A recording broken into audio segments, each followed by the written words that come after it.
love me so much more than I could ever know. Your love is deeper than this world will ever show. And all of life's beauty shines around this moment now. The sky and the cliffs, they seem to change my life somehow. And I will never be the same, will never be the same. Whoa, whoa, whoa, I will never be the same, never be the same ever again. Well, here I am waiting, Lord, my life is just for you. Please unfold all the plans that you would have me do. And if all the world's just a breath and nothing's here to stay, then all of the love we feel will save us anyway. And I will never be the same, will never be the same. Whoa, I will never be the same, will never be the same ever again.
Hello and welcome to another SDAQ&A Season 14, Episode 8. And today we go back in time from 2025 to 2020, where we are revisiting once a week or twice a week sometimes the incredible Season 2, where I interviewed a lot of people who were involved with Glacier View, Des Ford, and we discussed the many ramifications that followed, We talk about what was building up towards Glacier View and Glacier View itself. And today's program is an interview I did with Milton Hook. And I tell you what, it's a good one. I hope you can stick around and watch the whole lot with me. It was season 2, episode 20, and Milton had written an incredible book. It's called Reformist, Theologian, Gospel Revivalist, Desmond Ford. This is a fantastic book. It is available on Amazon, and I think you can, get yourself a paperback like this one. I'm pretty sure it's even available as a Kindle on Amazon as well. But this is Milton Hook's book. It is the definitive book on all things Des Ford and Glacier View, and it's a really good read. So I highly recommend that one. So we're going to get right into it. I do want to thank very much LeBron McBride, who is sponsoring today's program. And if it wasn't for folk like LeBron, Dr. McBride, it would be difficult to put on shows like this. He has sponsored today's program. He's got a book called Coming Back to Faith. And I recommend that you go to his website there, lebronmcbride.com. And in this book, Dr. LeBron McBride gives pastoral care to those in belief transition or crisis. And it is full of short devotionals to encourage. So I highly recommend this book. And once again, I want to thank Dr. McBride for sponsoring today's program. I really appreciate it. So let's get into it. Let's go back in time and watch together this interview with Milton Hook.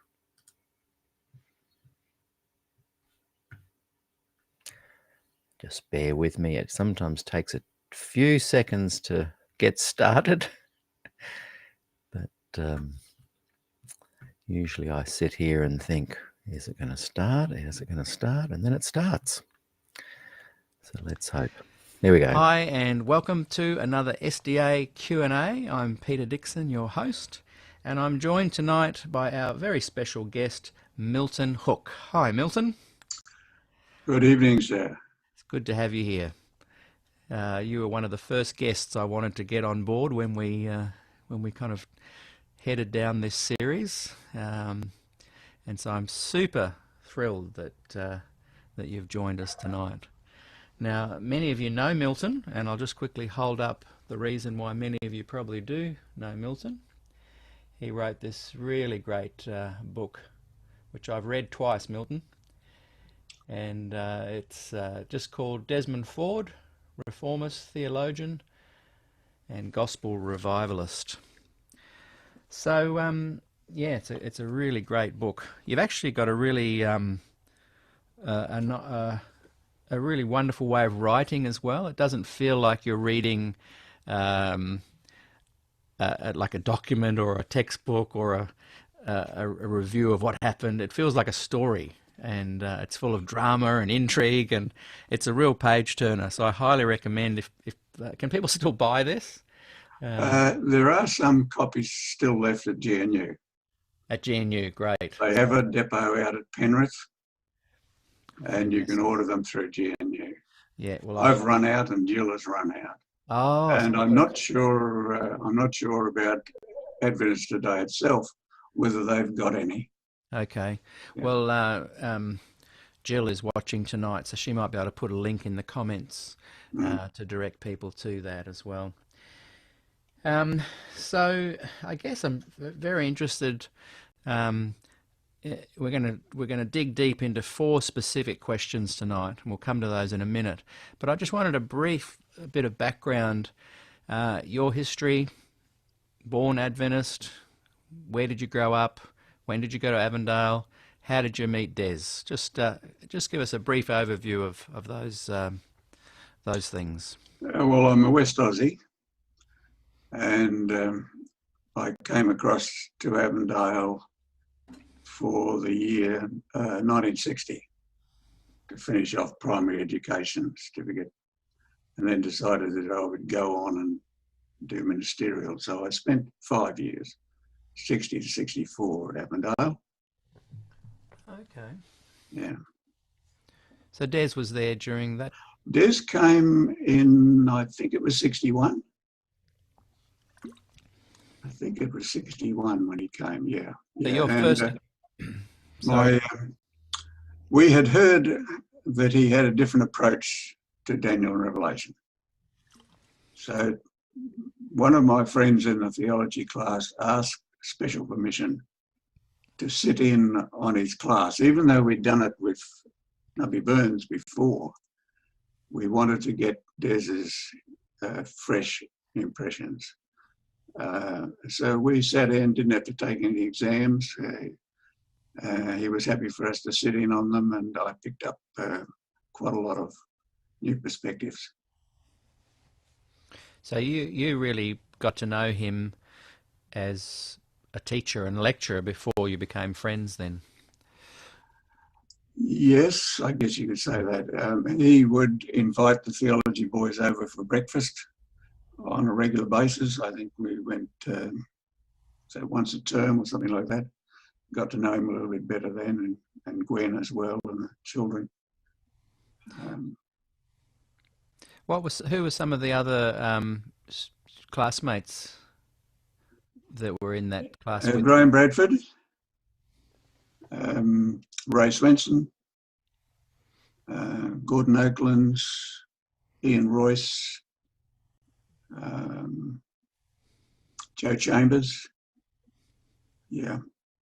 Was there a general sense that what Des was saying was quite different to the standard Adventist view of the day amongst your students? Yeah, we had never heard of the apostolismatic fulfillment idea before. That was one concept we picked up. But he was such a vigorous teacher that it was an inspiration alone just to sit in on his classes. Yeah. Yeah. He would come with his notes on cards. Every now and again he'd dash a bit of scribble on the blackboard, but we did take some notes, and he gave out some handouts, but most of it we picked up just by listening. Mm. Yeah. And he was such a vivid teacher, it wasn't hard to remember what he'd said. Mm. Yeah. Who were some of his contemporaries that were teaching theology at the time as well? Alvin Salem taught us Greek. Who else was there? Because Norm didn't come till the 70s, did he? No, he was later. In fact, Norm was a year behind me at Avondale. Mm. He graduated in 65. Even though we both went to the same primary school in Western Australia. Oh, yeah. He was a year behind me. And was Jorgensen there then? Yes, he was. Yes, you're right. He was a meticulous blackboard writer. Right.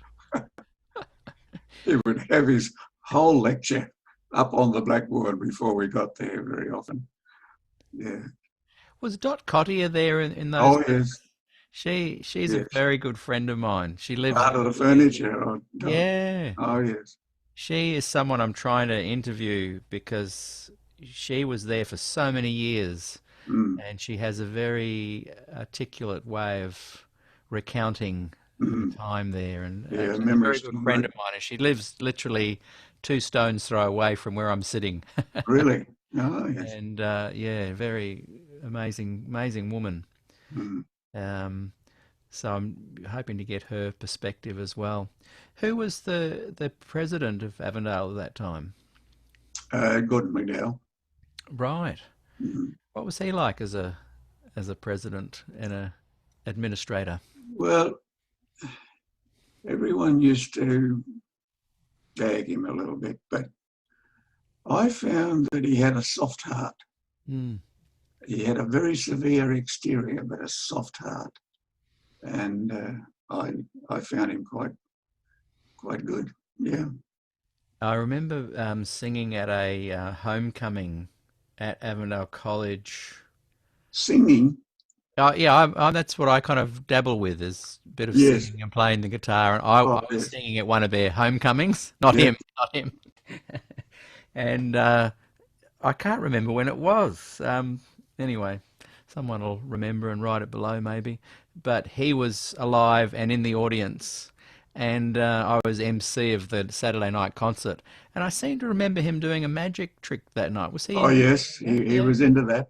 Every concert almost, he'd bring out the hoops and swirl them around the stage. He was quite good. And and that's quite progressive in a way because y- people would have associated the arts of magic as being Yes, yes, a little bit scurrilous maybe. yes. Even satanic, Yeah. bordering on the satanic. Well, he Um, did some tricks that night, and he was great. And one of the ladies got up and said, "This is especially for you, Dr. McDowell." And she did a little dance to a 50s I, rock and roll song. And he just got up and did a little applause and laughed. And I thought, good on him. yeah, He rolled with it. yeah. And I guess the administrative types of that era, the template was to be fairly strict and conservative, I guess. Mm. So after college, tell us about what you did then. And you graduated 65, did you say? 64. Four. Couple of years internship down in Victoria, Ballarat. Coldest time I've ever had. Then we went for 3 years to New Guinea, up amongst the Southern Highlands and even amongst some of the cannibals and remaining cannibals there at Nomad River. Then we went to teach Bible at Longwood College for 3 years, and it was from there that I took off for America. Right. For So what 5 year years. was that? Oh, now you're testing my memory. It was in the early 70s. Right. I went. Who was principal at Longburn at the time before you left? Longwood, Ernie Krause. Oh, Ernie. Yes. He was a great guy. Yeah. Yeah. Um, the conference president wanted to give me a church, and he opposed me going. They didn't want me to go. Others didn't want me to go, but the chap who supported me the most was Claude Judd. Oh, yeah. Yeah, I found him a really decent fellow, and he encouraged me to go. So we went. After we had obtained permission, after we obtained a job, and they gave us 2 churches in Ohio to look after initially. And my aim was that we would use the higher wages on the American salary to fund my stay at Andrews University. Right. So you So went. after 18, I was prepared to stay there for 5 years or so, but after 18 months, we found we had enough money. The salary was so high. And so I went to the conference president and I explained the situation. He says, "That's all right, Milton. Off you go and all the best." So we went and did an MMA there. Oh, sorry, I should mention that while I was looking after the 2 churches in Ohio, I befriended a Lutheran minister. We took part in a funeral together at one stage, and he said to me, "Why don't you come to the Lutheran seminary and do some studies, and you can use them as credit for when you go to Andrews." So we took a turnabout each week to take each other to a seminary. I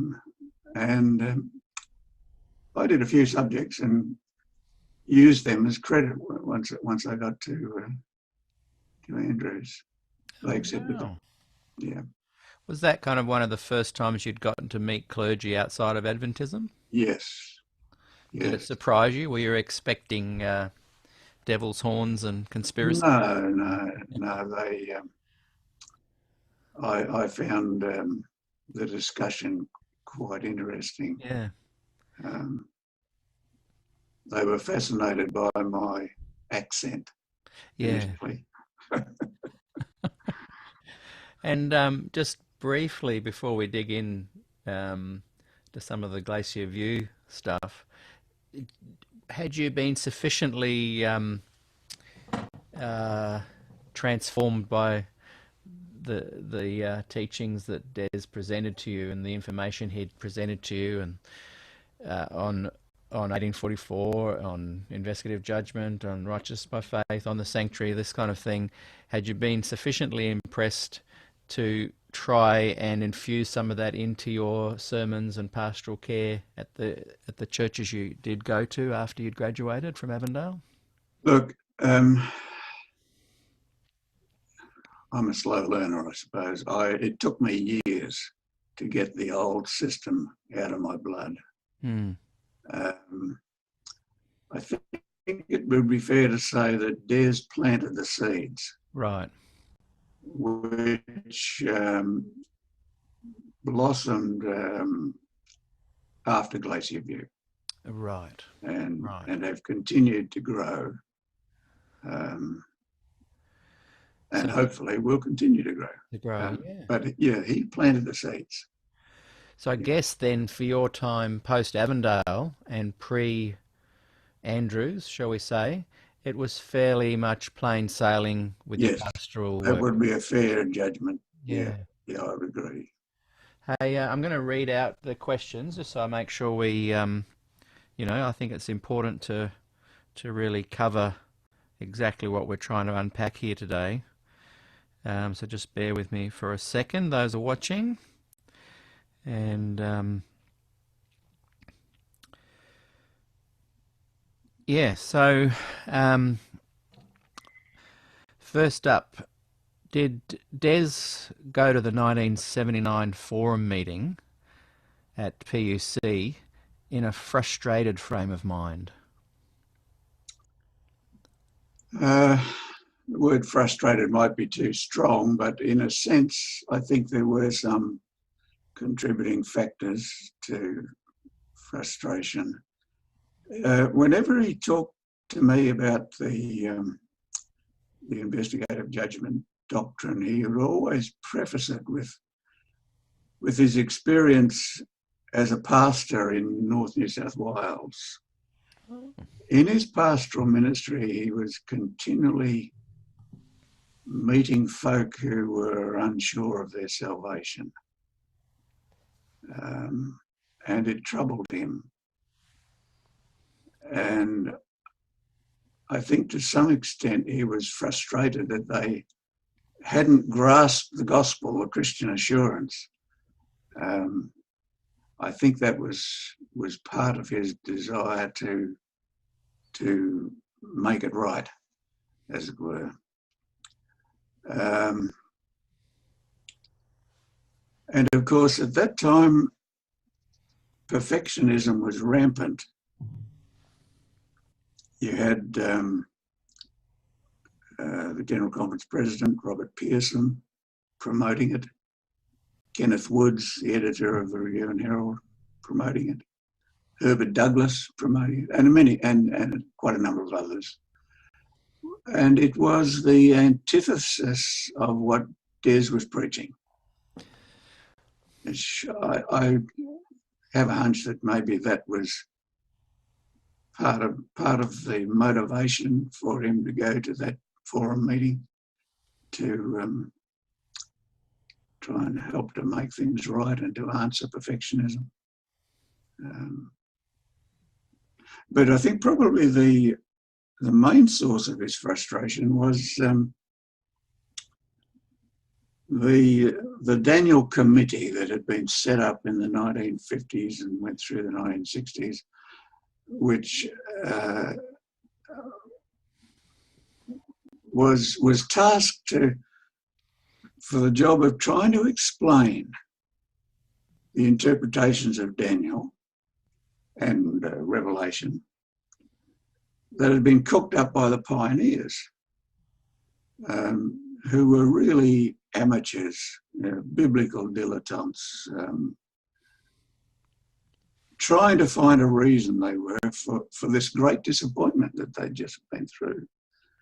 And by the 1950s and 60s, church began to realise that there were some pretty big holes in the arguments, and they tasked this Daniel Committee to look at it. I think Raymond Cottrell was one who was on it. Earl Hilgard was another.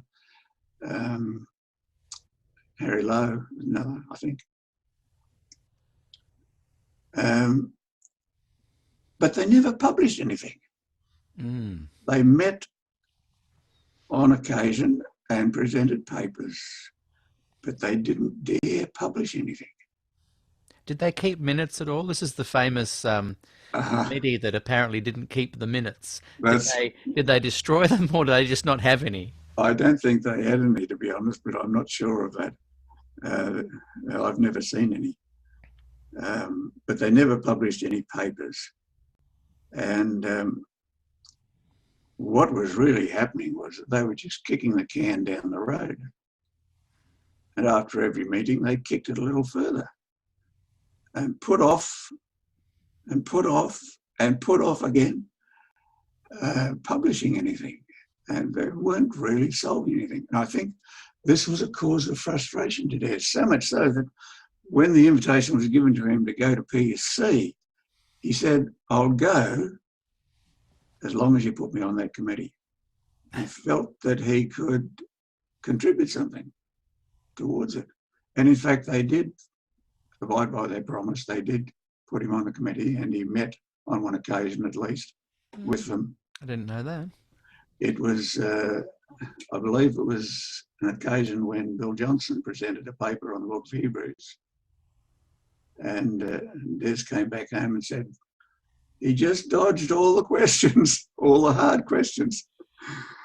And so I think, yes, this was a source of frustration to him. Des was trying to do the right thing by working through the proper channels of the church to correct things, working through the committee to try and correct it. And nothing was happening.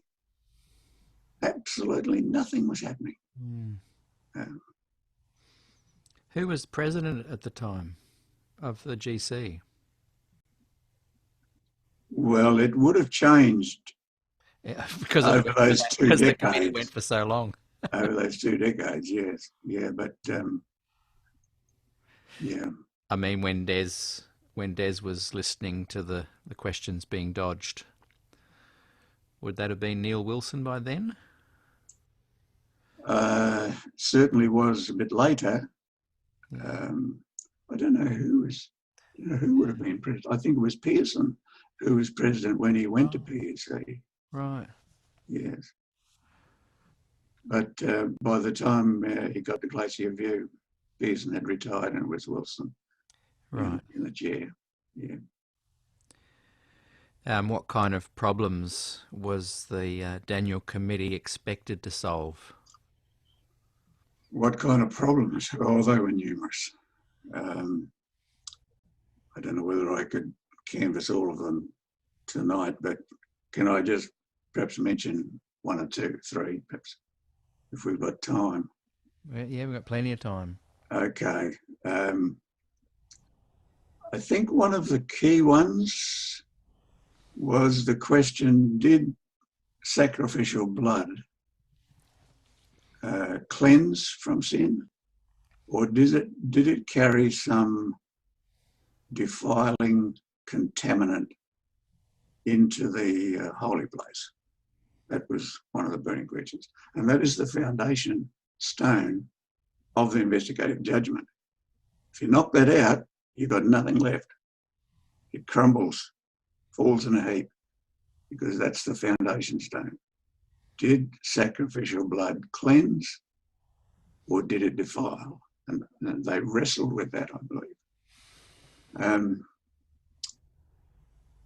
I might tell you a little anecdote. I was only a year out of college,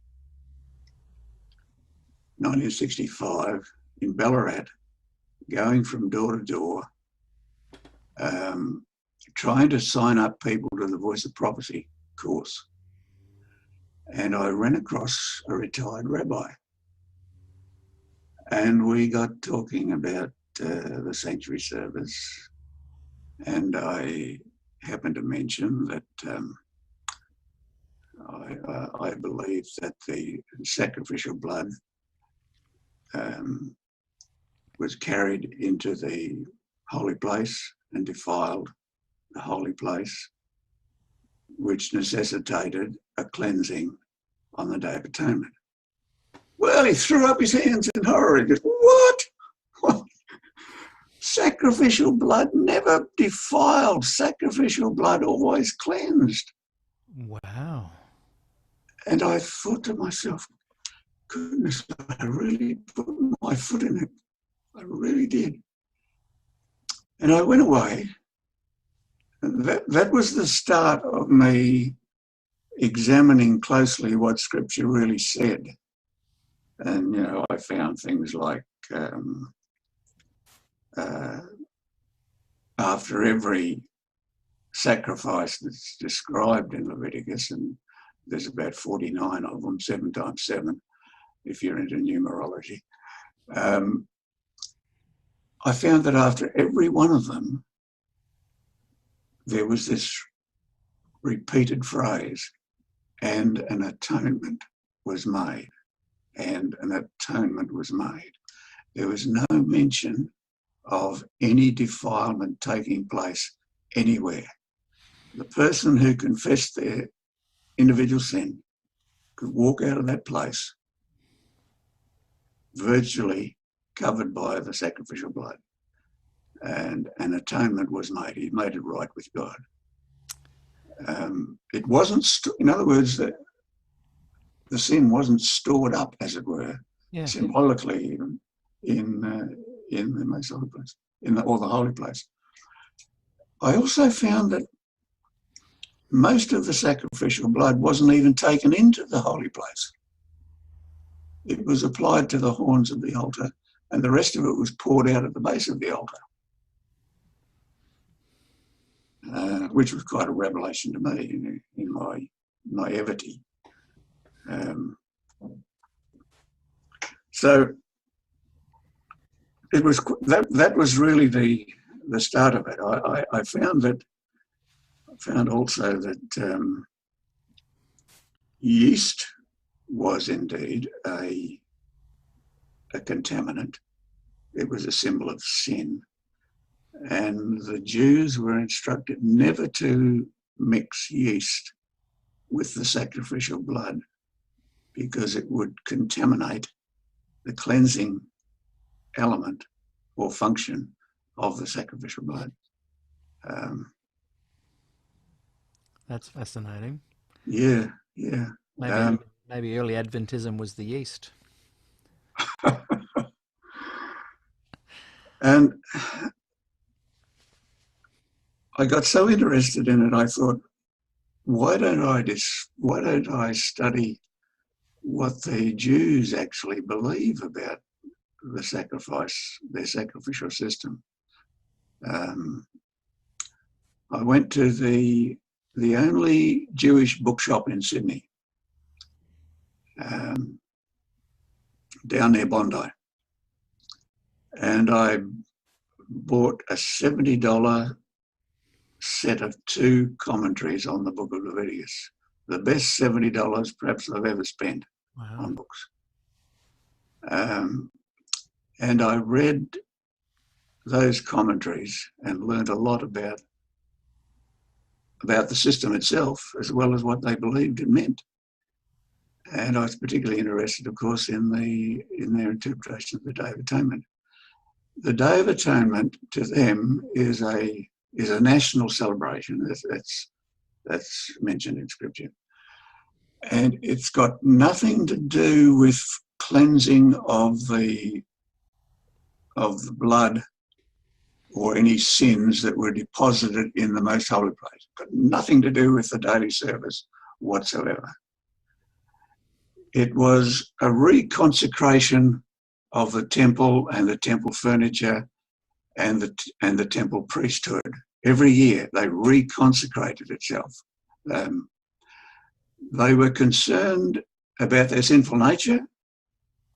They were concerned that they may have committed sins out of ignorance or neglect,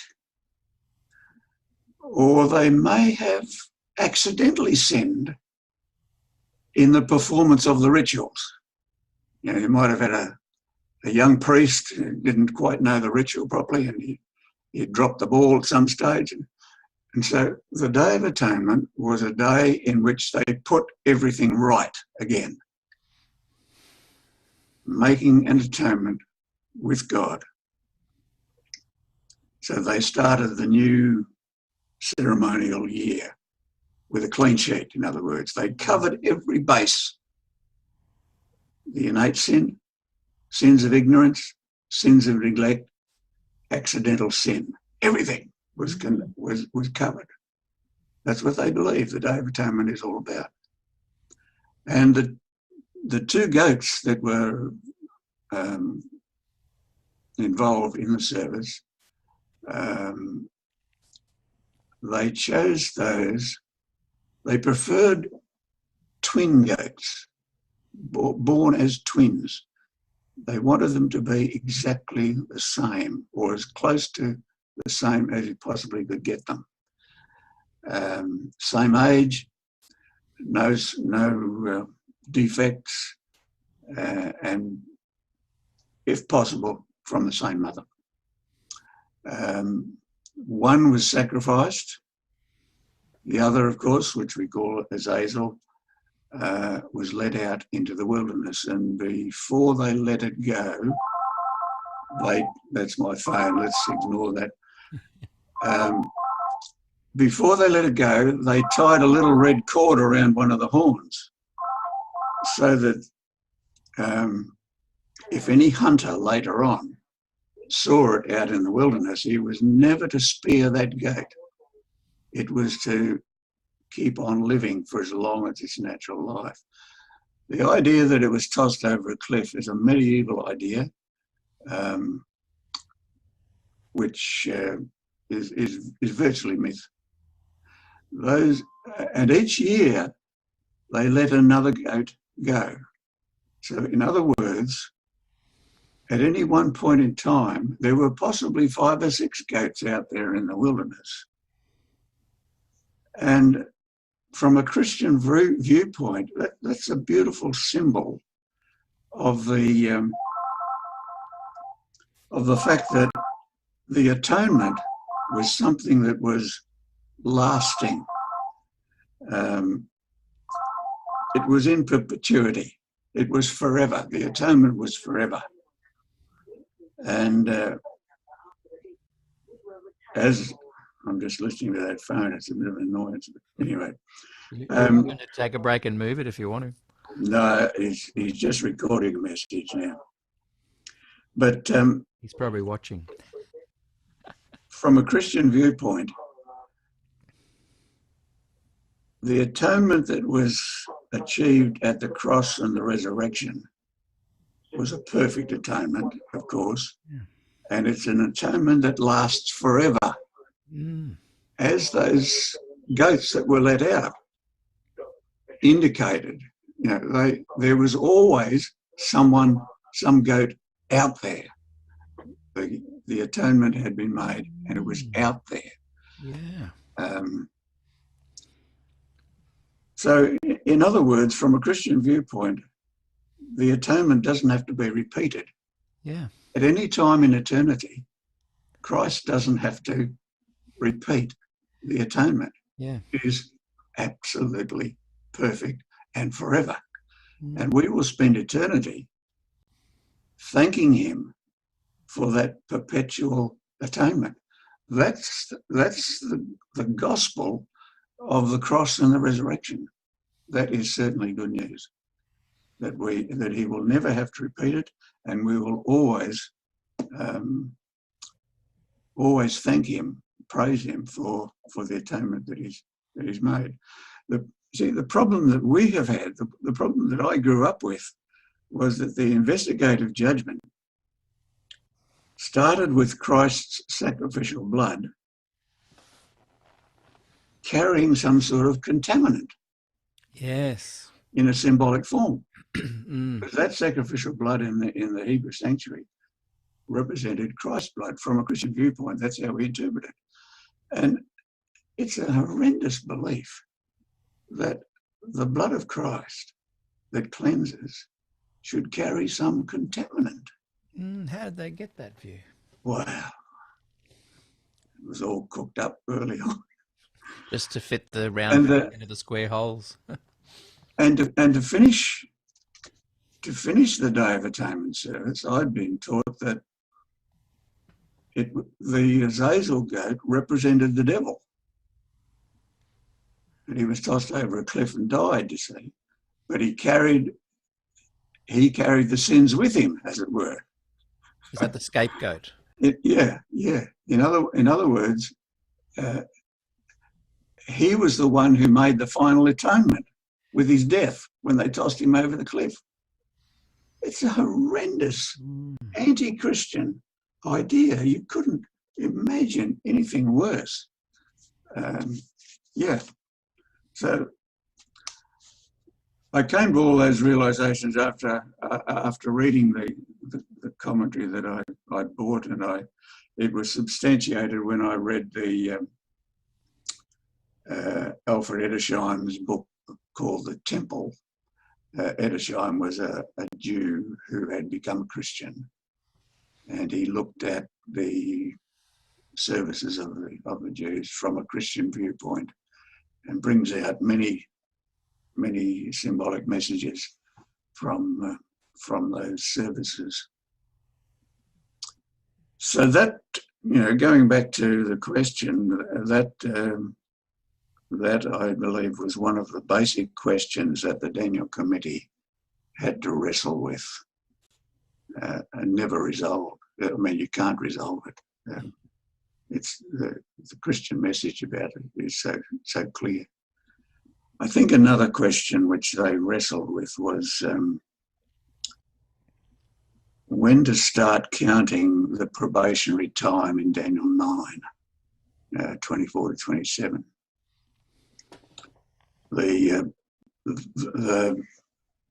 I've got the verse here, verse 25. I'll just read a little bit of it. Know and understand this. From the issuing of the decree to restore and rebuild Jerusalem unto the Anointed One, the ruler comes, there will be 7 sevens and 62 sevens and so on. So the beginning of the prophecy is from the issuing of the decree to restore and rebuild Jerusalem. That's pretty clear. The decree to restore and rebuild Jerusalem. And there are 3 choices, because there were 3 waves of exiles that came back into Palestine. The first one is described in Ezra chapters 1 to 6, that occurred around about 538 BC, give or take a year or two.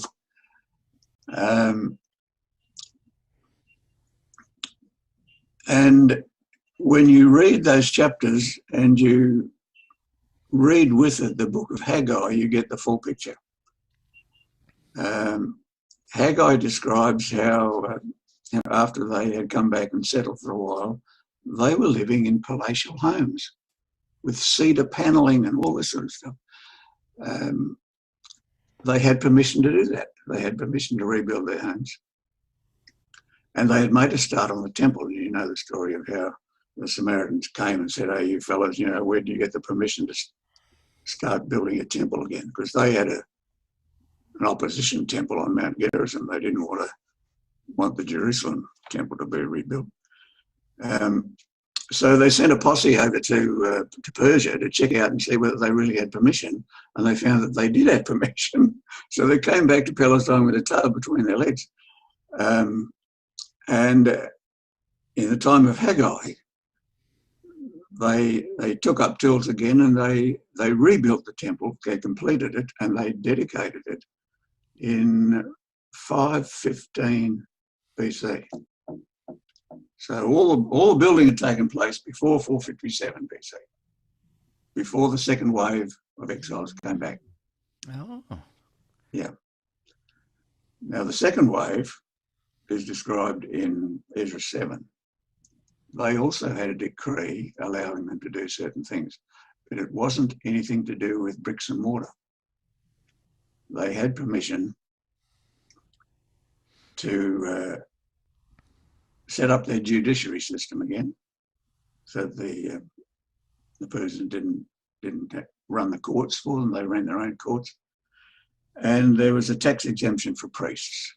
Those two things were the main things that. And they were given some other utensils to bring back. But the point is that in the 457 BC date, there is no building with bricks and mortar taking place at all, and it doesn't really fulfill what it says here from the issuing of the decree to restore and rebuild Jerusalem.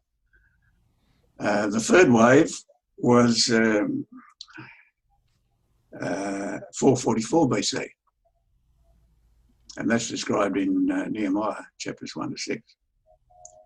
And they had a separate decree giving them permission to build the wall around Jerusalem and make it another fortified city, which was quite a step. So when you look at those three possible dates as a fulfillment of this prophecy, our pioneers chose the worst possible one, the 457, because I say it's the worst because it has no bricks and mortar attached to it whatsoever, whereas the 538 and the 444 both have bricks and mortar attached to them and fulfill that opening sentence much better. So, in other words, the Daniel Committee wrestled with an historical problem.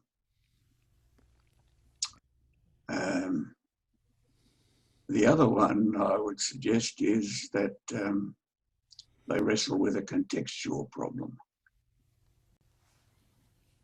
In verse 24,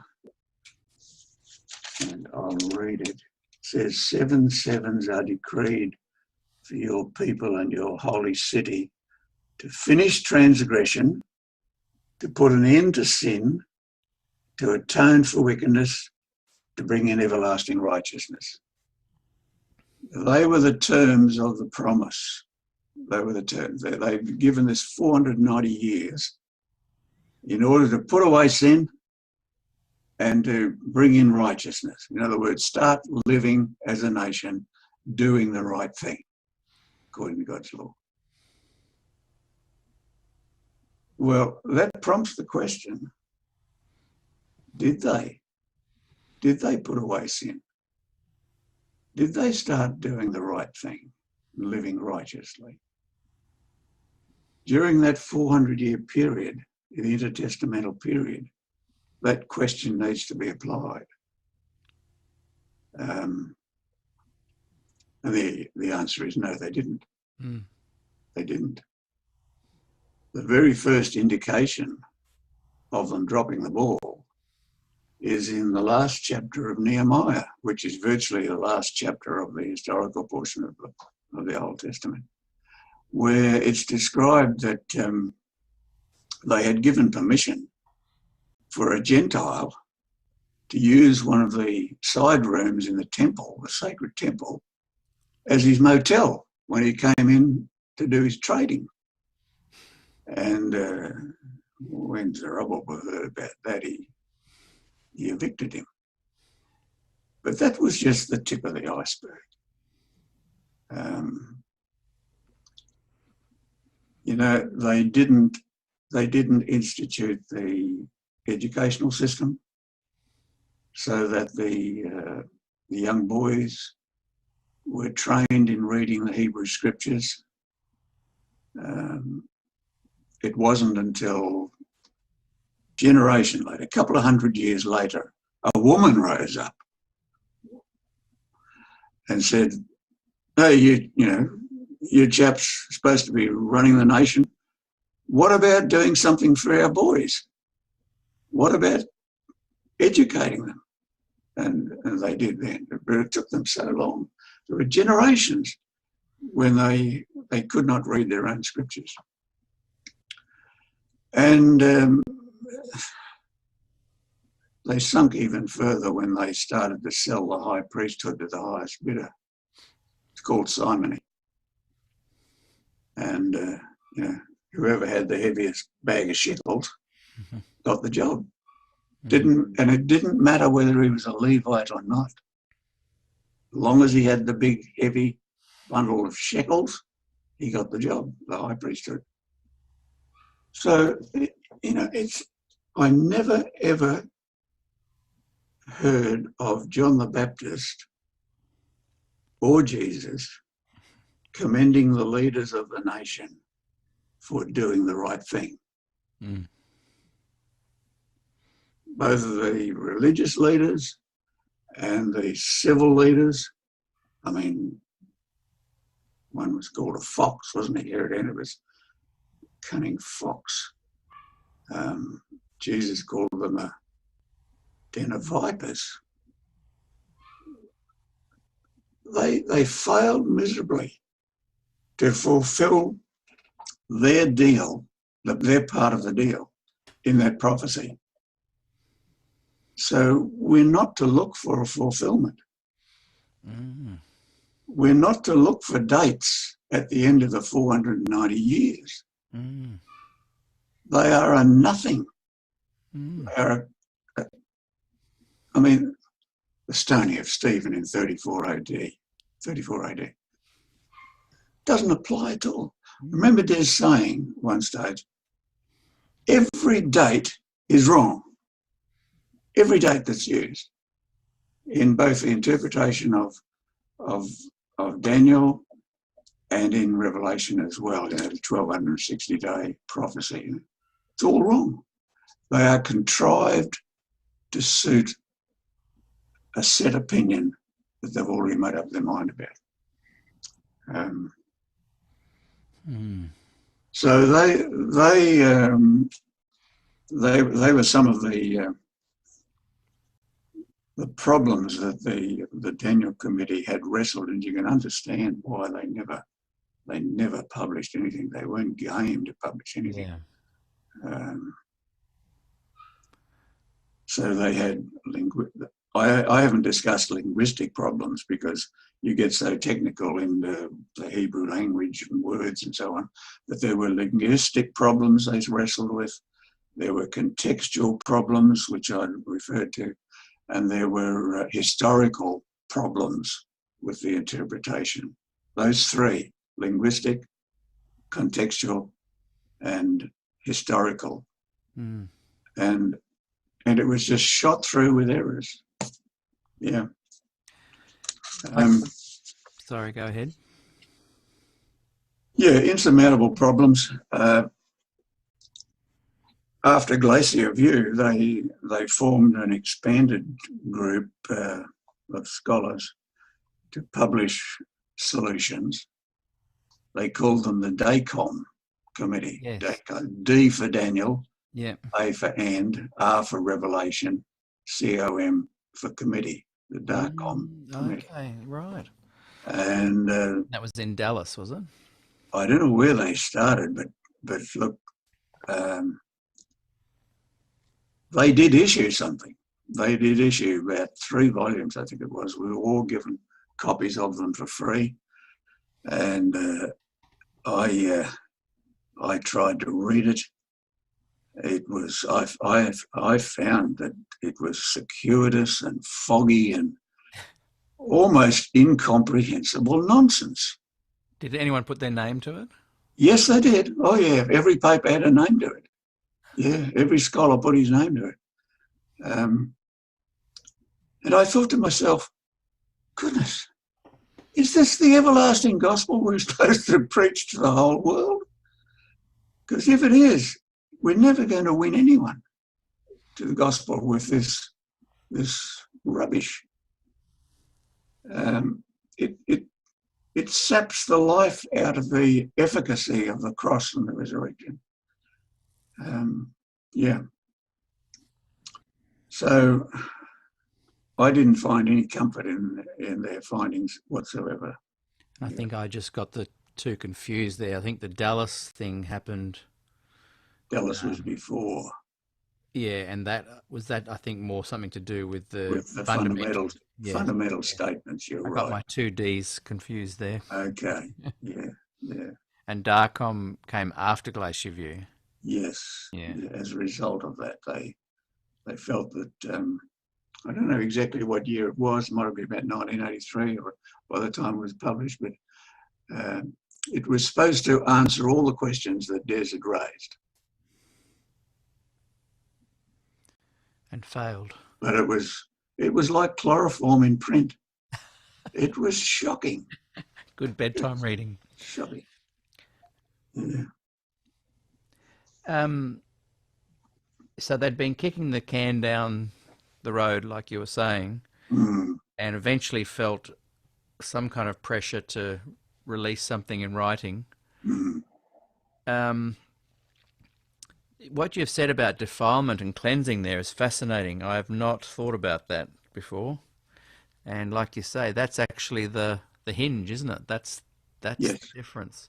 People often say, well, Adventists changed their views and they changed their perspectives, and the investigative judgment was ebbed and flowed, but the core of what you were saying there was right the way through. We must insist that sacrificial blood and the blood of Christ always cleanses. It carries no defilement whatsoever. That is elementary Christianity. Yeah. And elementary Adventism, the thread running through their version of the investigative judgment is not saying that. It's including the defilement component. Yes. And even though they ebbed and flowed and changed the interpretation here and there with the investigative judgment, that ran right the way through. And that thread is as thick as a rope. Yes. I'm just going a little bit on an aside here and to bring it back into line if it's a path you're not wanting to chat about, but I'm just I'm confused as Adventism has evolved, and now when you read and chat to people about the investigative judgment, it's very watered down. It's not kicked down the road anymore. It's all about, oh, well, this came along and now the sanctuary and it's beautiful and we focus on Jesus. And I found that the church and even the liberal pastors have gotten very good at painting it in a really kind of a nice, defined, happy kind of way. You're right. They tiptoe around the tulips. Tiptoe, yeah. So they're not kicking it down the road anymore. It hasn't been addressed. The chloroform seems to be even dreamier than it was. Well, a couple of years ago, where I attend church, the division field secretary, who was a member of our congregation, was asked to preach specifically on investigative judgment. I thought, wow, yeah, this will be interesting. And he tiptoed around the tulips. Yeah. He preached a wonderful sermon on the judgment of God, but it was not about the investigative judgment. He mentioned no dates. He just dodged everything. Yeah. And it was masterful. I've said to a few people in these interviews, well, okay, so it's just the judgment spoken of in the Bible. What's special about 1844's version of it? Yes. and then it's tiptoe around the tulips again. Yes. Yeah. Was there a hidden agenda at Glacier View? Uh, yes, I'm convinced there was. Um, it's a personal opinion, but I think there was a hidden agenda. Another way of putting it, there was an elephant in the room, as you've got an elephant in the room there. Not many people notice that. There it is. It's The camouflage. elephant in the room was that the perfectionists loathed Des's gospel preaching.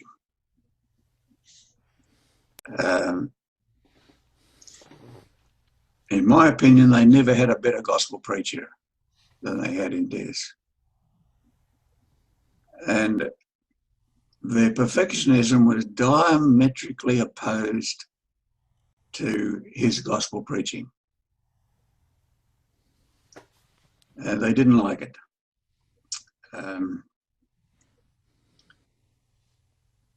What was the origin of their perfectionism? Well, I don't want to go into that tonight. That's too long. Why did it persist? That's another good question. I don't want to go into all of that church history, why it persisted, but it certainly blossomed. And we're just pausing there for a moment because part of my gratitude towards people that sponsor the show is, of course, to give them a plug. And so we'll just pause this fascinating conversation. Milton Hook, I tell you what, I've done several interviews with him, and go and watch them. He has said some things, and I'm not sure if it's in this interview, but some like absolute iconic landmark sentences. And there's already been a few in this interview, but there's a one or two mind-blowing things that he has said over the previous interviews. So I'm looking forward to seeing what else he has to say in this one. But yeah, I do really want to thank LeBron McBride for sponsoring today's program. He has written a book called Coming Back to Faith, and I'd encourage you guys to go and check out his website, LeBron McBride, and it's MC, not MAC for Mac, LeBronMcBride.com. And in this book, Dr. LeBron gives pastoral care to those in belief transition or crisis. And it's full of short devotionals to encourage. It's a very encouraging book. And I hope one day I can get him on the show to chat more about it. But yeah, thank you very much to Dr. LeBron McBride for sponsoring today. I really appreciate it. So let's get back to the program, and hopefully there won't be any technical hitches. Let's see. In the 1960s, blossomed in the early phase of Brinsmeadism, for instance, until Brinsmead himself found the gospel about 1970. And as I said before, the perfectionism flourished under the promotion of Robert Pearson and Kenneth Wood and Herbert Douglas. And at Glacier View, Wilson chose to read only one letter. And guess what? It was from Robert Pearson. And interesting. Robert Pearson's letter was a gripe about Des's gospel preaching virtually. He mentioned all of the false accusations about Des preaching a once saved, also always saved doctrine. That was rubbish. He brought up the fact that Des didn't preach enough about law keeping. And the whole letter there at Glacier View blackened the reputation of Des. it suited Wilson, in other words, to read the letter, get someone else to do his job for him, you know. So I really believe that the discussion of investigative judgment at Glacier View proved to be a smokescreen to hide the daggers, because they wanted him out because of his gospel preaching. Yeah. So I think there was a hidden agenda at Glacier View. Was the perfectionism that you're saying was kind of heralded in by these Pearson and Herbert, those guys you mentioned, was that part of Adventist DNA right back to the start as well? Yes, I wasn't going to talk about the origins, but I just mentioned briefly that it's basically a development of Wesleyanism and his holy club that he formed, and his emphasis on works.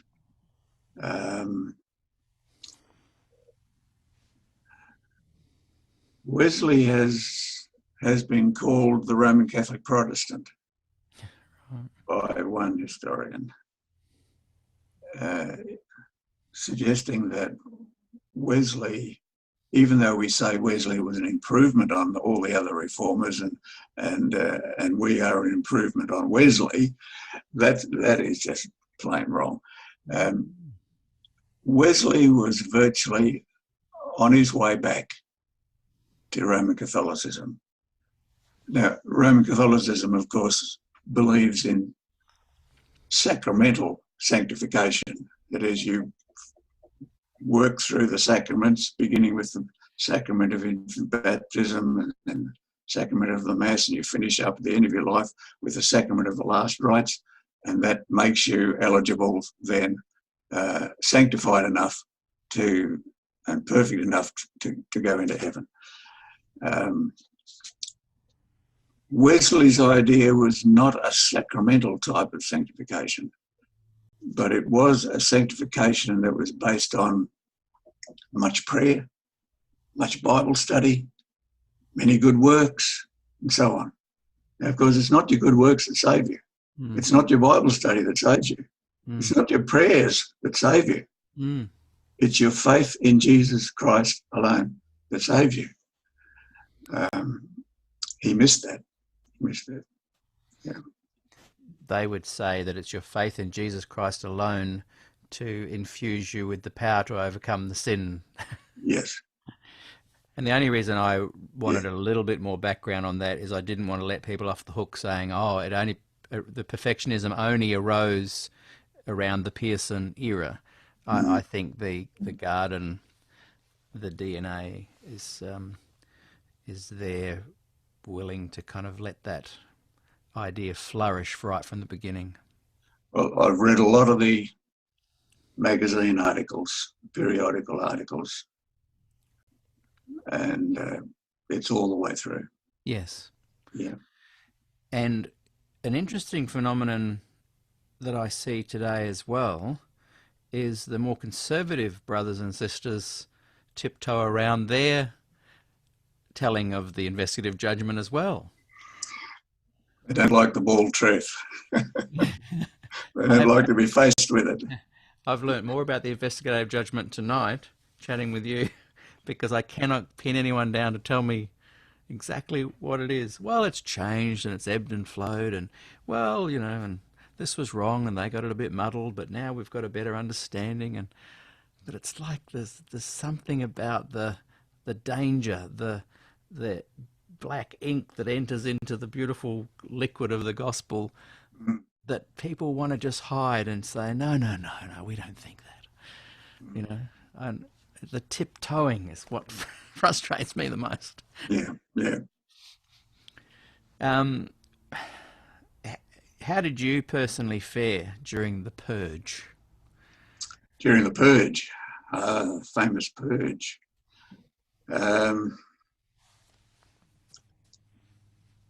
I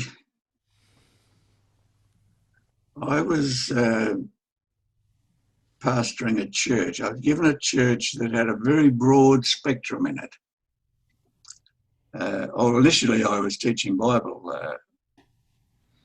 after Glacier View, but then I asked the conference president for a transfer, and he put me in this church. As I say, it had a very broad spectrum. There were some people in it that really understood the gospel. One was an old lady called Flora Collett, and she subscribed to Christianity for Today. When she read them, finished reading with them, she passed them on to me. And I got a lot of sermon ideas from it. She also taught a Sabbath school class. And at the beginning of each quarter, once she got the subject matter, she knew what it was, she gave me some money to go down to the the apostate Protestantism bookshop and buy a little commentary for her to use to teach with. And at the end of the quarter, she handed me the book. So I built up quite a good library of books that I'd chosen for her, but finished up in my library. But she was just a good example of someone who did understand the gospel. On the other hand, there were others who had no idea whatsoever. And what year was this? This was 1980, 81. Right. 82, yeah. And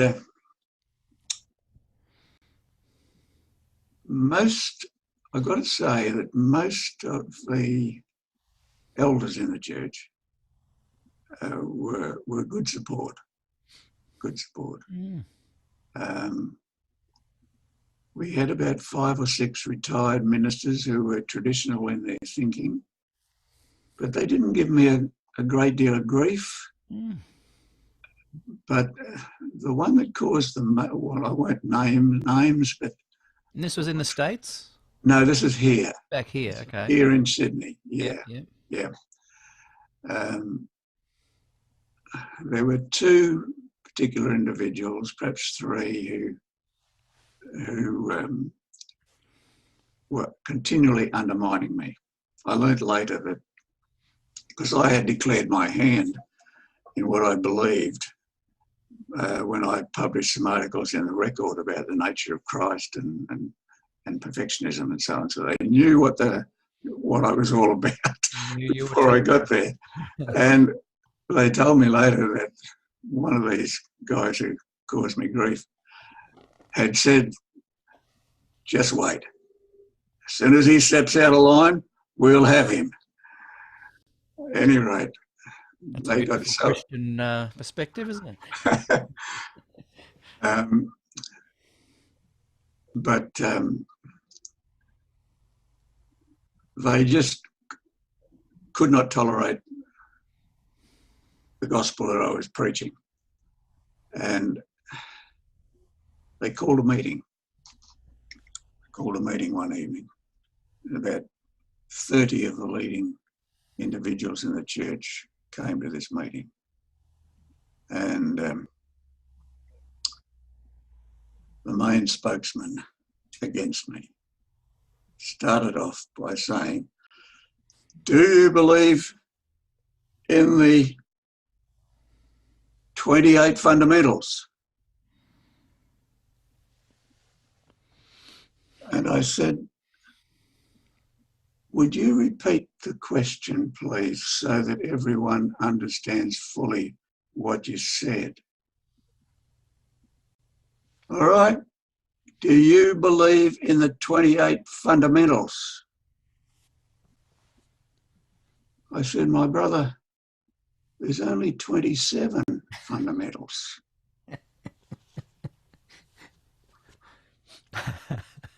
So he shot his credibility to smithereens right from the start. He never said another word all night. Not a word. And I spent the rest of the night describing to them how the 28 fundamentals had come into being right from the start of the movement. How James White had resisted writing any fundamental statement in the first place. And then finally Uriah Smith wrote one up in 1872 and it had 25 fundamentals in it. And then there was another one issued in 1884 that had 28 fundamentals to it.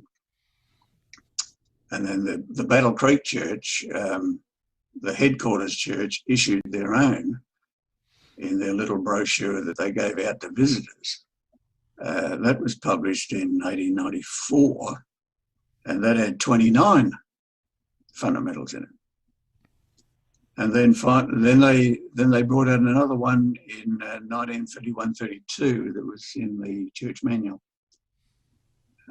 They had reduced the number to 22 fundamentals by then. And then, of course, in 1980, it was increased to 27. And I chose two or three topics to illustrate to them how the wording had changed down through the ages. I chose, I think it was the Trinity, which had changed. Drastically. The attitude to Ellen White's writings had changed, had hardened. And I showed how the sanctuary doctrine had developed down through the ages. And I finally finished it by saying, brethren, do you want me to preach from the fundamentals, which is really a document based on shifting sands? Or do you want me to preach from the more sure word of the scriptures? There wasn't a sign, it wasn't a sound. Good question. No comeback at all. And I finally said, well, if you've got no more to say, I suggest we go back home and we think about what's been said tonight.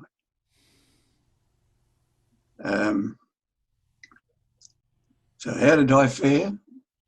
Well, I had to suffer this sort of thing for about 3 years, the undermining all the time, until finally I was transferred to other churches. But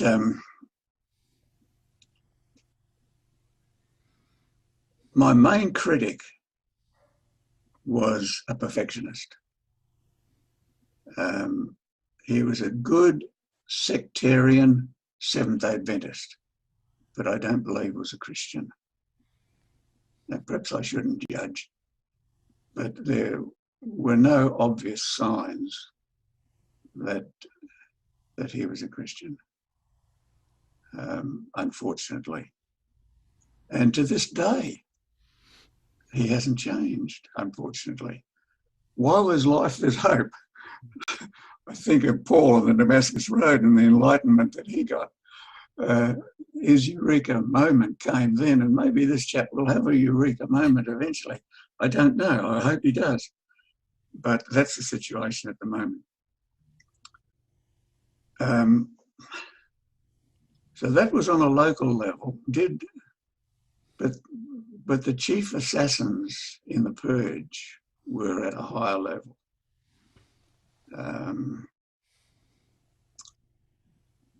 Did they ever call me into their office and threaten me or quiz me? They didn't come near me. In a way, I wish they had it, because I had a barrel full of chestnuts for them to crack. But they never came near me. And I was one who never aspired to climb the corporate ladder. I never had any reason to curry their favour. I never wanted really to develop their friendship. I kept clear of them to a large extent. In fact, I really felt a spooky feeling in their presence. They gave me the spooks.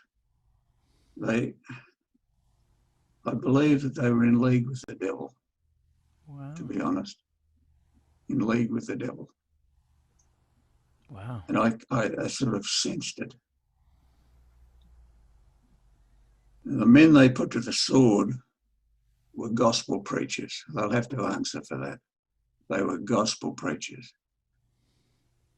It really didn't matter what they believed about the investigative judgment. They were still gospel preachers, and you should never put to the sword a gospel preacher. It's just unforgivable, really, in my opinion.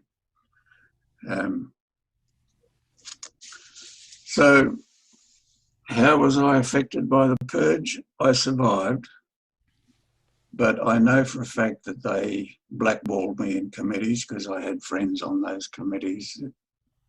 I remember I published a paper for a seminar that was going to be held, and the papers were presented to a particular committee. And when they came to my committee, my paper, one of the chief assassins said, what's this? Absolutely ripped it to pieces. Rubbish, he said, rubbish. So I knew what they felt about me, but I kept out of their way largely. Yeah. Did you leave the church? No.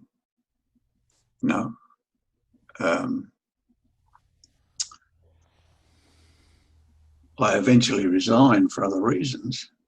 When my marriage broke up, I felt that as a single man, I couldn't perform as a minister effectively. So I said, I'll go my own way, which I did. But I hung in, and I continued to preach after I resigned,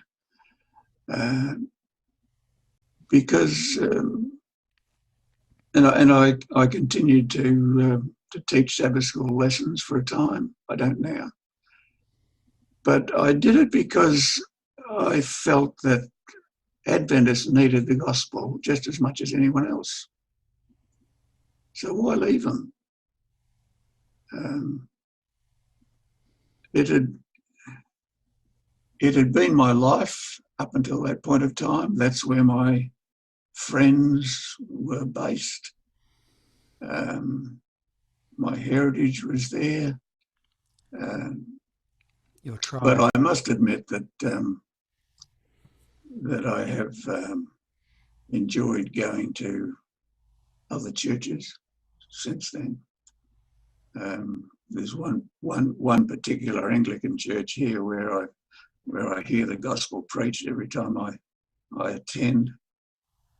I love going to the Easter Mass with my Roman Catholic friends and listening to the little homilies that they have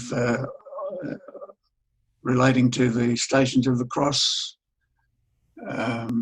I don't take part in the sacraments. I just an onlooker, but I enjoy the Christian fellowship with my Roman Catholic friends that way. I've been known to even go to the Plymouth Brethren group, who spend most of their time in meditation during their service. You just sit and you meditate. I enjoy that. Yeah. But the reason I stay is because I think that Adventists need the gospel just as much as anyone else.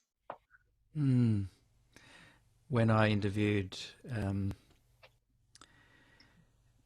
Kenneth Samples, who was kind of Walter Martin had influenced him and mentored him, and he'd gone to work for Walter Martin, I think, in the late 80s. He said that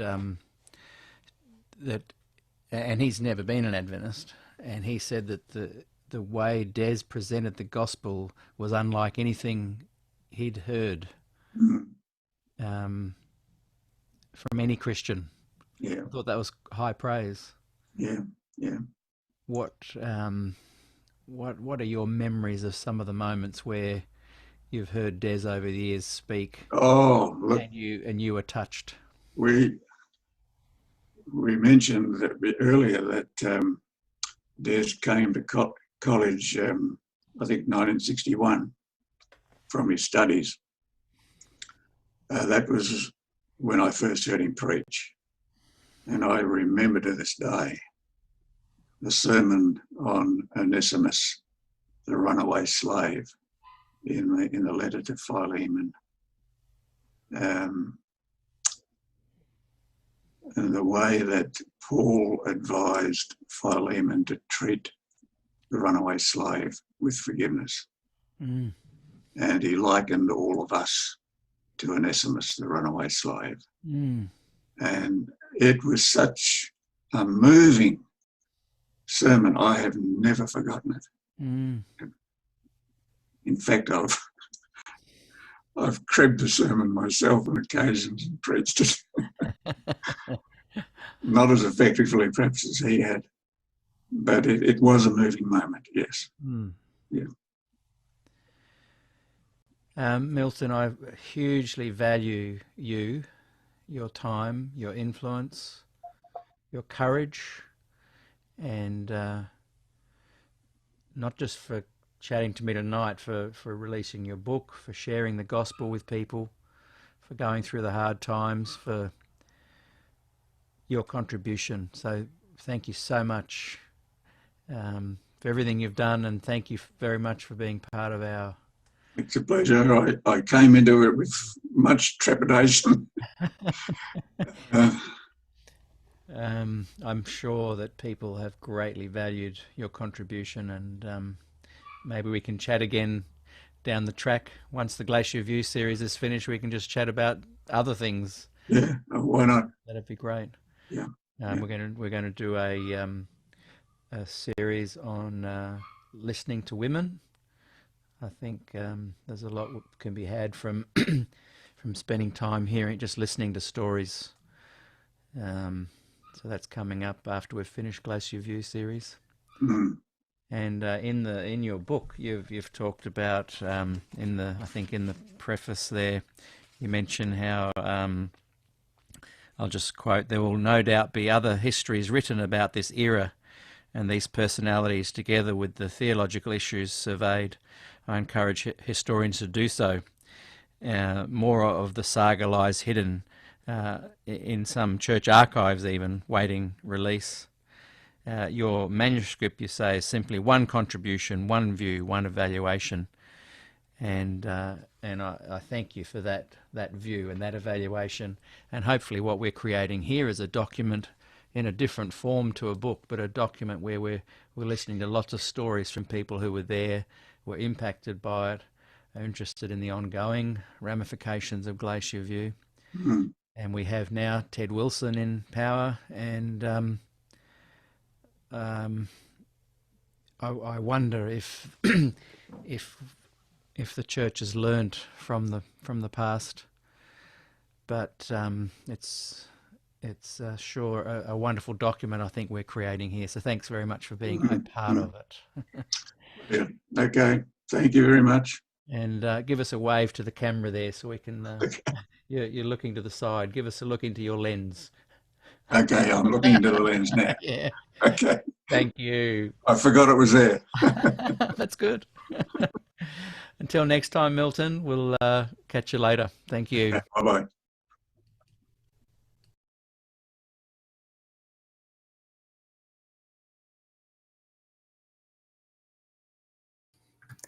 And so we leave that fascinating conversation right there. It's interesting as I look on the video, even though we wrapped up the conversation, the video goes for another 20 minutes. So we must have talked off air as well at that point. So I'm not sure if he said some private things. I'll go and listen to it now. And if it seems to be something of interest, I'll share it at the start of next program.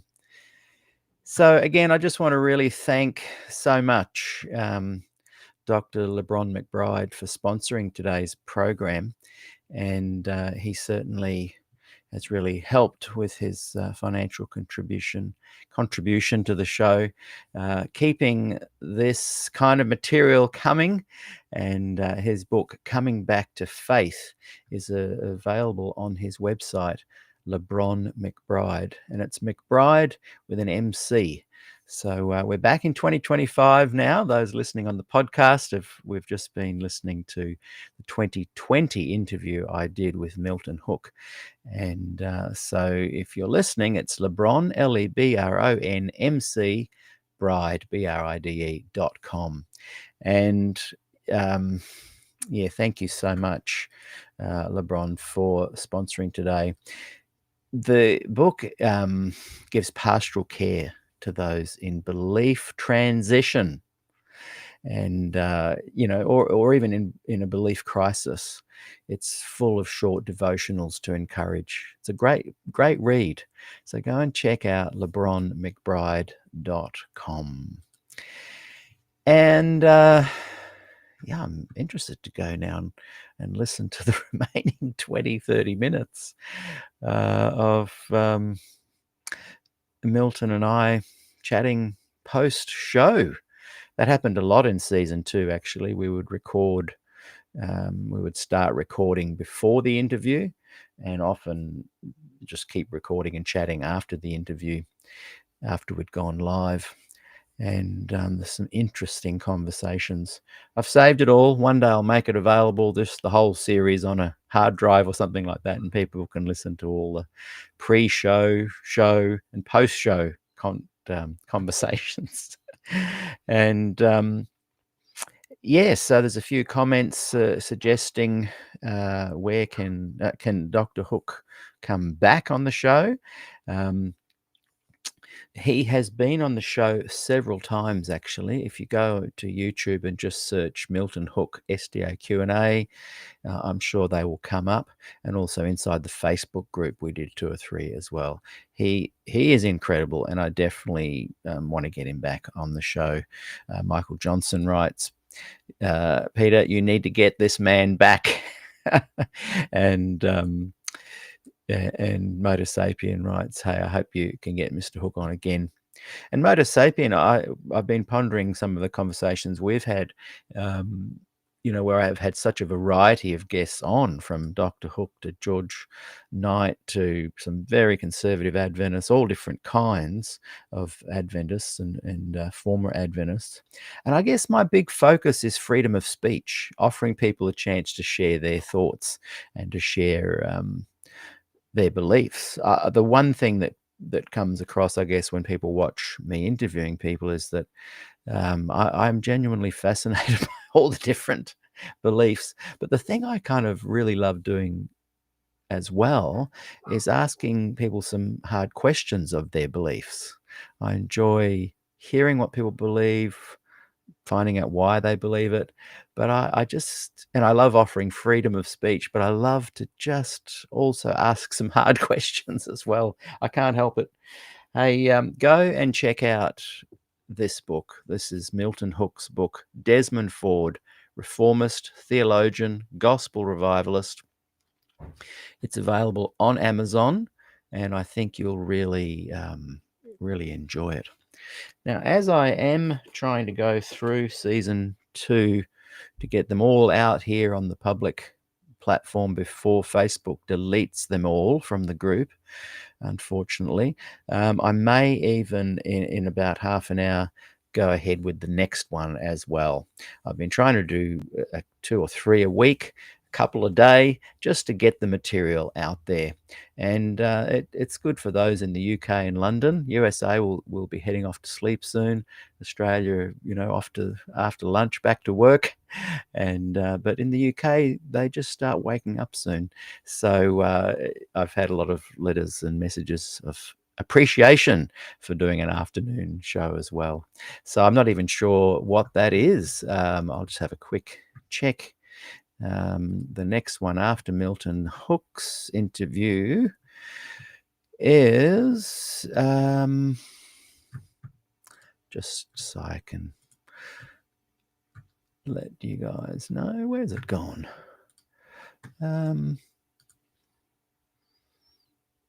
I can't even find my list. Here it is.